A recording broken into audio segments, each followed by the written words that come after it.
Olá pessoal, beleza? Seguinte, a gente está aí na expectativa de concurso da Secretaria de Educação no Mato Grosso, sabemos já da banca e vamos então analisar algumas questões dessa banca, fazer alguns comentários aqui sobre a IBFC, como que as questões aparecem, beleza? Vou pegar algumas aqui e comentar com vocês, vamos em frente, pega o teu caderninho aí e vamos produzir conhecimento, ok? Galera, é o seguinte, olha a primeira questão aí. A primeira questão que você tem aí na tela, ela já fala sobre currículo, não é? Currículo, olha lá, concepção de organização curricular expressa formas de concretização das intenções pedagógicas. Tá? Então, a concepção de organização curricular expressa formas de concretização das intenções pedagógicas com base nesta temática. É falso afirmar. Beleza? Vamos lá para a letra A. A letra A diz assim, o currículo real acontece dentro da sala de aula com professores e alunos a cada dia em decorrência de um projeto pedagógico e dos planos de ensino. Será que isso é verdade? Será que não é? Currículo, portanto, real, né? Bom, galera, é o seguinte, vamos fazer uma análise dessa primeira questão. Então, ele cobra lá o currículo real. Nós podemos falar em tipos de organização curricular, tipos de currículo, e aí encontramos três tipos: o currículo oficial, o currículo real e o famoso currículo oculto. Ok? Currículo oficial, currículo real e currículo oculto. Esse é um tópico que a gente normalmente trabalha quando fala de organização curricular, quando nós falamos também de organização ou trabalho, ou quando a gente fala de didática de forma geral e vai abordar junto a questão do planejamento curricular e questões sobre currículo, a gente trabalha então esses tipos de currículo: currículo oficial, real e oculto. É muito simples. O currículo oficial é aquele que está onde? Nos documentos oficiais. Então, ele aparece nos documentos oficiais. A gente tem, por exemplo, uma Base Nacional Comum Curricular, que está sendo rediscutida atualmente, mas que representa um documento oficial que precisamos levar em consideração. Toda escola precisa seguir isso. Se você pegar, por exemplo, o artigo 26... O artigo 26 da LDB vai dizer o quê? Que no que diz respeito ao currículo, nós temos uma base comum e nós temos uma parte diversificada. Então, os sistemas educacionais precisam respeitar isso, a base comum e a parte diversificada. Sendo que a escola ela vai ter mais autonomia para trabalhar conteúdos referentes à parte diversificada e vai precisar seguir, por exemplo, a Base Nacional Curricular Comum para organizar a base comum dos conteúdos. Não vamos falar do artigo 26 agora, mas o que eu posso falar para vocês é o seguinte: currículo, portanto, oficial é aquele que está prescrito nos documentos oficiais. Então, o oficial, ele é aquele currículo, então, prescrito. É também chamado de currículo legal, aquele que está, portanto, por estar nos documentos oficiais, ele é o currículo legal, ok? Tudo bem? Oficial, fácil, não é? Currículo real. O que acontece? Acontece o seguinte: quando uma instituição, então, quando o sistema de educação tem lá a sua proposta e a instituição escolar coloca também essa base dentro da sua organização curricular, na sequência o professor vai trabalhar esses conteúdos com os alunos na sala com base no plano de ensino. Então, esse currículo real é aquele que vai ser trabalhado. É o currículo trabalhado em sala de aula. Tá? Esse currículo ele decorre dos planos de ensino. Por exemplo, plano de ensino e também plano de aula. Então, eu vou colocar planos aqui. O professor ele elabora lá o plano de aula dele Por quê? Porque ele pega o conteúdo trazido lá do documento oficial e ele coloca como isso será trabalhado com os alunos, ok? Então, a partir do momento que a gente tem esse trabalho muito específico do professor com base num plano determinado, isso é o que vai, esse é o currículo real que vai acontecer, vamos dizer assim, em sala de aula. E tem tudo a ver com a questão A, que diz: o currículo real acontece dentro da sala de aula, com professores e alunos a cada dia em decorrência de um projeto pedagógico e dos planos de ensino. Perfeito. Tá? Agora, uma coisa interessante que questões podem abordar com relação ao currículo real é o seguinte: quando o professor, olha lá o que eu vou dizer, quando o professor planeja a aula dele, por exemplo, ele tem lá o professor de ciências, ele vai trabalhar a célula, ok? Ou ele vai trabalhar elementos, sei lá, composição da célula, alguma coisa assim. E quando ele vai fazer, então, quando ele vai elaborar o plano de aula dele, e ele recorre àqueles conteúdos que precisam ser estudados, que estão, por exemplo, no livro didático, que estão, por exemplo, no documento lá que trata da organização curricular do sistema de educação, que respeita a Base Nacional Comum Curricular, esse professor analisa o conteúdo lá que está nos livros, que está no livro didático, enfim, e traz para o planejamento dele com base na percepção dele, entenderam? Então eu, enquanto professor, vou lá, por exemplo, dar aula de geografia, eu vou fazer uma leitura daqueles conteúdos lá e vou interpretar com base na minha percepção. E é com base na minha percepção que eu, professor, vou apresentar esse conteúdo aos alunos, entenderam? Aí eu apresento o conteúdo aos alunos. Na minha sala tem o Pedrinho, tem o Joãozinho, tem a Mariazinha, tem a Paulinha, tem um monte de aluno lá, um diferente do outro.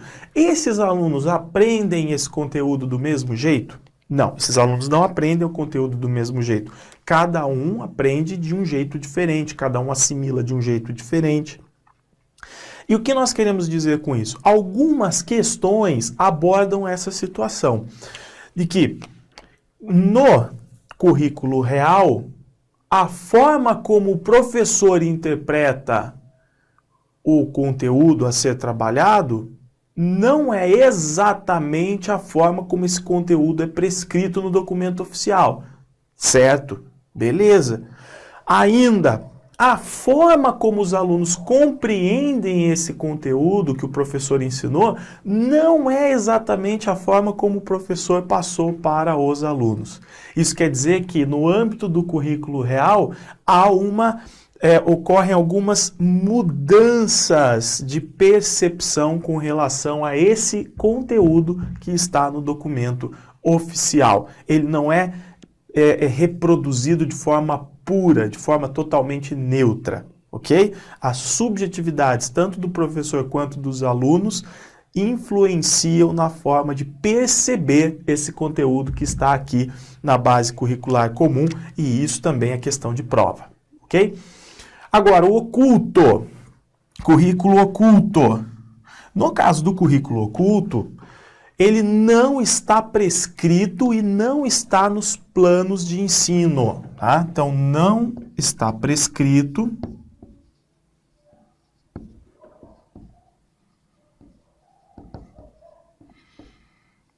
e não está nos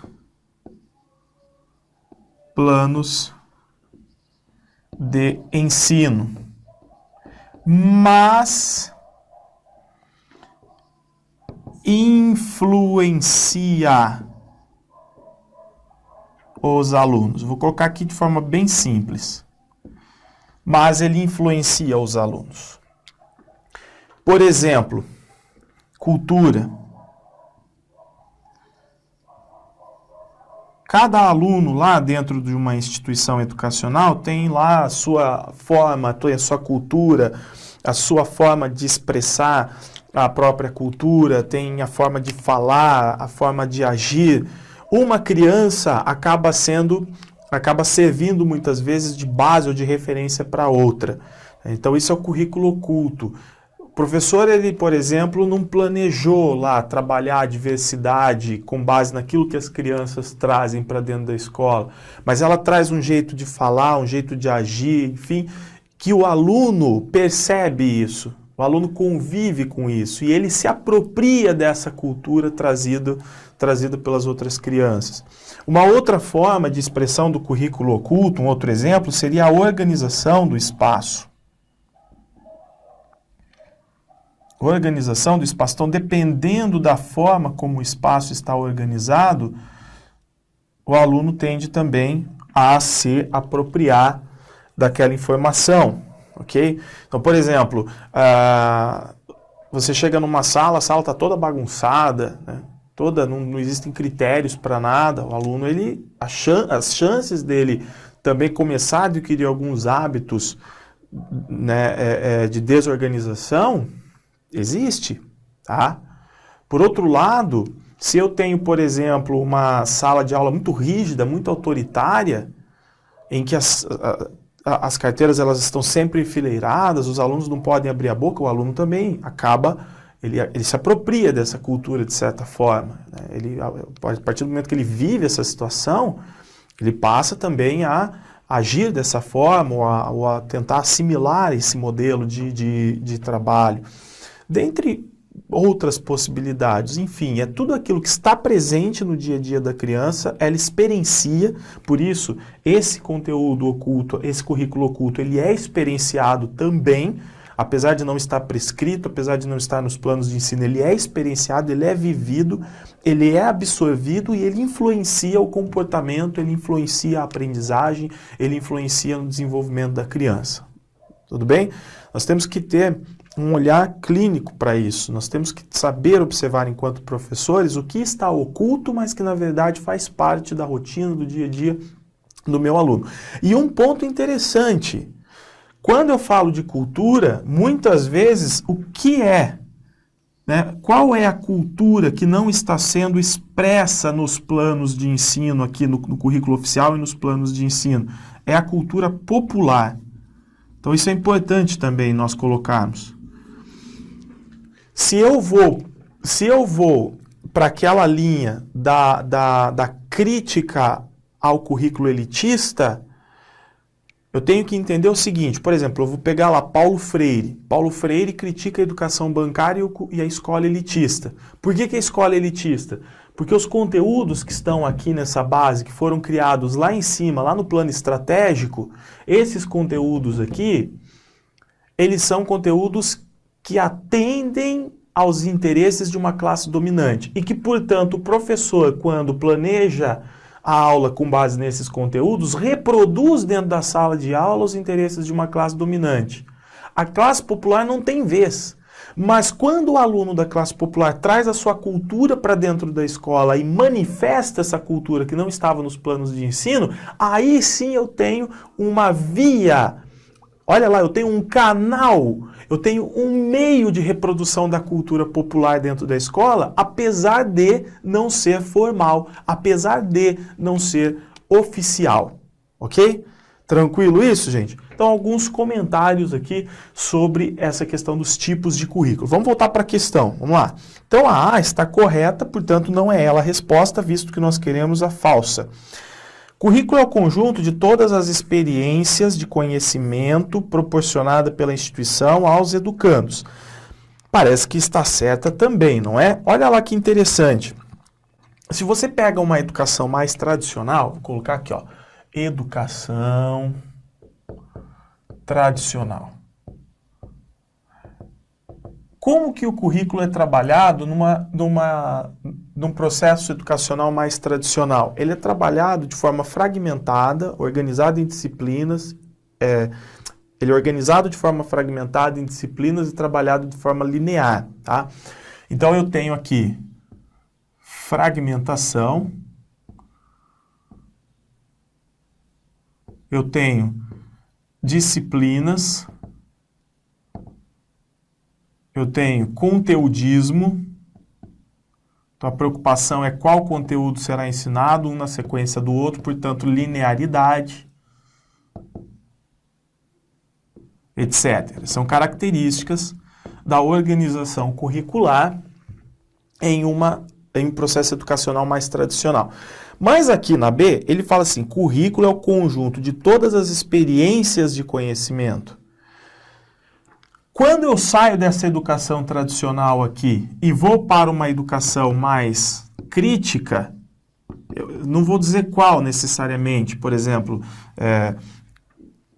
a educação progressista ou a educação crítica social dos conteúdos, pensando nas tendências pedagógicas, uma tendência crítica social dos conteúdos, histórico-crítica.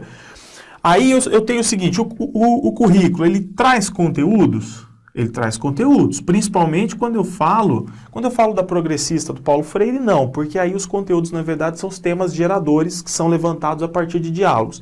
Mas quando eu falo da crítica social dos conteúdos do professor Libânio ou da histórico-crítica do professor Saviani, aí os conteúdos são importantes, porque sem eles o sujeito não tem como viver no dia a dia a vida social. Como que eu vou, por exemplo, viver essa vida social, essa vida de classes, a sociedade de classes, se eu não me aproprio de conhecimentos como matemática, língua portuguesa, história, geografia? Não tem como. Então a escola, o papel dela é ensinar esses conteúdos. Mas ela não pode ensinar esses conteúdos por via do conteudismo, simplesmente passando conteúdos fragmentados. Ela precisa fazer o quê? A escola precisa oferecer experiências, tá? Experiências de ensino. Então, essa educação crítica, principalmente, guardem aí, principalmente a crítica social dos conteúdos e a histórico-crítica do professor Saviani, principalmente essas. Eu tenho conteúdos mais experiências. Tudo aquilo que acontece na vida do meu aluno, os relacionamentos, tudo isso é importante para a organização curricular. Tudo isso tem que estar previsto. Currículo é muito mais do que conteúdo organizado de forma linear. E vou além, por quê? Porque aqui, quando eu misturo conteúdos e experiências, eu consigo oferecer ao meu aluno uma formação conceitual, ou seja, ele tem acesso aos conteúdos, que são os conteúdos universais, que fazem parte de todo o saber científico produzido pelo homem, que é histórico, inclusive. Então, eu ter conhecimento conceitual desses conteúdos é importante, só que eu também desenvolvo com o meu aluno um conhecimento procedimental e também atitudinal. Eu vou além do conceitual, eu vou além do conteudismo, eu vou além da educação meramente bancária. Ok? Pela simples forma de conceber o currículo da forma adequada, como está na alternativa B de bola aí. Então, voltando, a B também está correta. Então, a A está correta, a B está correta, não é a que nós queremos. C. A organização é um currículo a partir da lógica seriada. Espera aí, deixa eu entender aqui. A organização é um currículo a partir da lógica seriada, a análise do progresso dos educandos.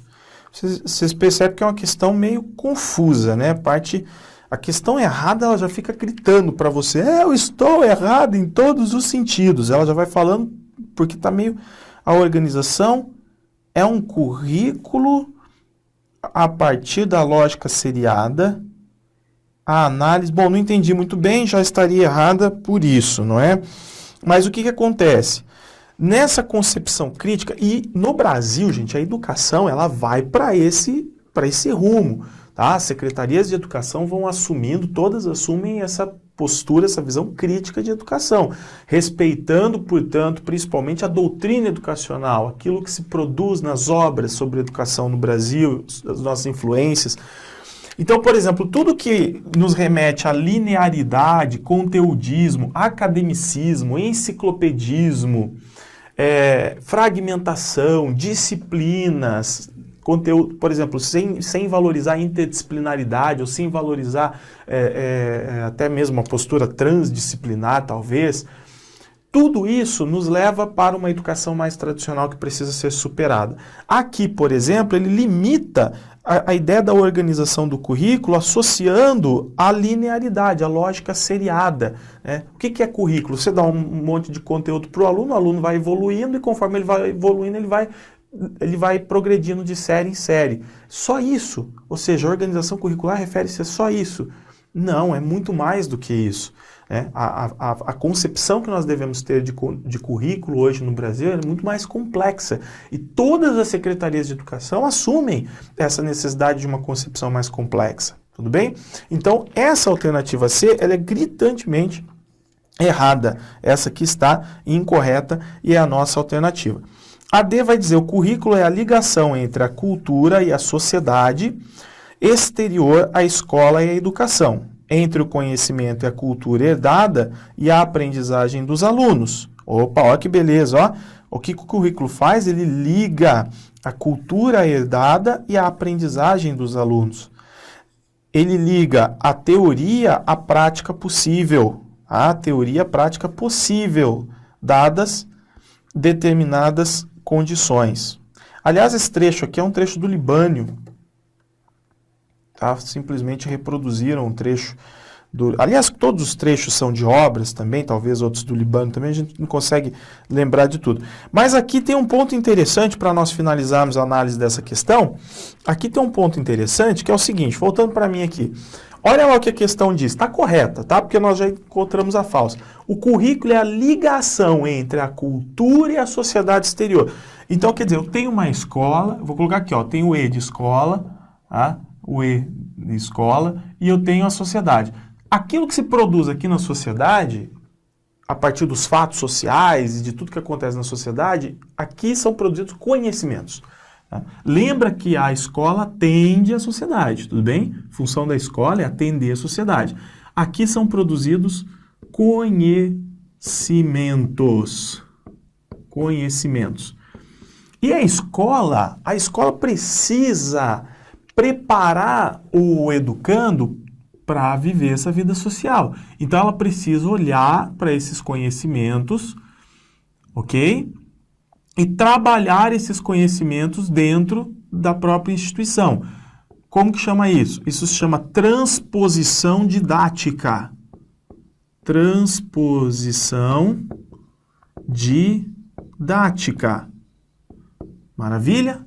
Transposição didática. A gente pega os saberes que estão lá fora e traz para dentro da escola. Mas cuidado, porque alguma questão pode falar para vocês que a escola, quando olha para a realidade e traz os conhecimentos produzidos dentro dela para dentro da escola, o faz de forma neutra, ou o faz de forma simplista, ou o faz de forma absoluta, seriam palavras que tornam a questão errada. Por quê? Porque no processo de transposição didática, a escola precisa servir de filtro. Aquilo que eu ensino para o meu aluno não é exatamente o que está disponível na sociedade. Porque dentro do progresso da educação básica, eu preciso respeitar a condição do aluno. Então, quando eu falo de história para ele, lá nos primeiros anos do ensino fundamental, eu estou retirando conhecimentos que são disponíveis na sociedade, trazendo para dentro da escola, trazendo para o meu aluno, mas adequando a capacidade de aprendizagem dele naquele momento. Depois, lá no ensino médio, vai haver já uma complexidade um pouco diferente. Nós já vai ter um aprofundamento diferente, mas nunca vai ser uma cópia exata. Por exemplo, a gente estuda física, eu trago exemplos de movimento de automóveis, uma série de coisas para estudar física para dentro da escola. Mas eu não trago a situação real, exata, eu não trago toda a complexidade da física, envolvendo, por exemplo, a mecânica de um automóvel, um movimento, um fato, etc. Tá? Não trago. Por quê? Porque o meu aluno está na educação básica, ele não está pronto ainda para receber toda essa informação em seu caráter absoluto, tá? Levando-se em consideração todos os elementos presentes. Enfim, a transposição didática precisa respeitar a condição do educando que está passando pela educação básica e que precisa de conteúdos para ter uma visão adequada da realidade social. E ainda continua a questão, também a ligação entre o conhecimento e a cultura herdada, né, e a aprendizagem dos alunos. Afinal, o que os alunos vão aprender? Toda a cultura que herdamos, todo o conhecimento que o homem produziu, mas levando em consideração esse modelo de transposição que eu falei. E ainda entre teoria e prática possível, né? Ou seja, eu levo a teoria para o aluno e ajudo o aluno a viver aquela teoria na prática dentro das possibilidades. Como eu falei, se eu estou estudando, por exemplo, geografia, o núcleo da Terra, não tem como levar o aluno para o núcleo da Terra. Até porque todos os estudos de geografia que falam sobre as camadas da Terra são hipóteses. Então eu não tenho como transformar isso em algo prático, mas eu posso ajudar o aluno a entender da melhor forma possível, fazendo uma maquete, usando um vídeo, uma tecnologia. Beleza, pessoal? É isso aí. Então, primeira questãozinha trabalhada, vamos para a segunda, vamos para a sequência. Valeu, um abraço.